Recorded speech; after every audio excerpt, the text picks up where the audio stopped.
नरेंद्र मोदी जी रहेगा तो भारत में गरीब का कल्याण होगा।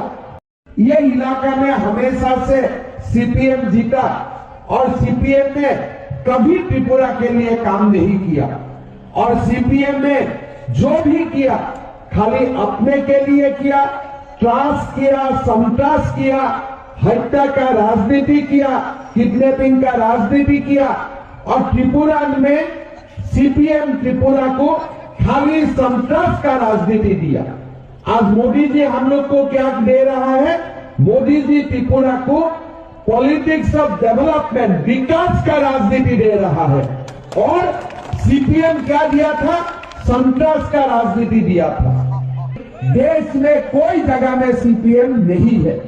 कांग्रेस पहले था, आज कांग्रेस भी कहीं में नहीं है।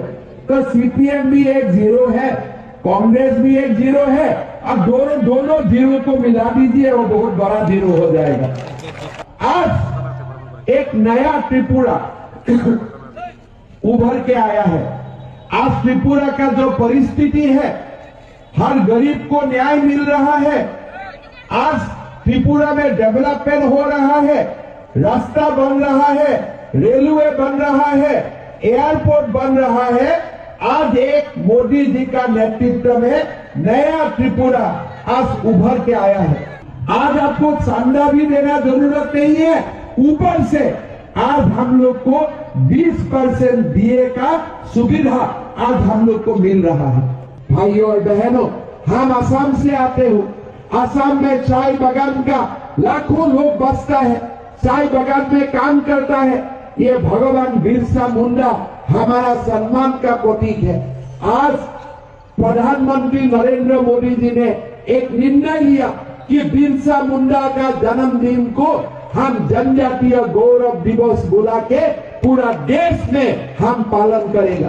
कोई कांग्रेस ने 75 साल शासन किया, कभी बिरसा मुंडा जी को सम्मान नहीं दिया, कभी नेताजी सुभाष चंद्र बोस को सम्मान नहीं दिया, कभी जनजातीय लोगों का उत्थान के लिए काम नहीं किया, कभी हमारा उत्तर पूर्व के लिए काम नहीं किया। भाई और बहनों, आज हमें हर लोग मिलके नरेंद्र मोदी जी का हाथ हम लोग को शक्तिशाली करना है। नरेंद्र मोदी जी रहेगा तो भारत में गरीब का कल्याण होगा। आज भारत का गरीब का कल्याण के लिए हम त्रिपुरा में नरेंद्र मोदी और मानिक साहा का सरकार दोबारा हम लोग को बनाना है और एक नया त्रिपुरा को निर्माण करना है। त्रिपुरा को लोगों को लाल मंदिर नहीं चाहिए, हमें तो राम मंदिर चाहिए, हमें तो लाल मंदिर नहीं चाहिए।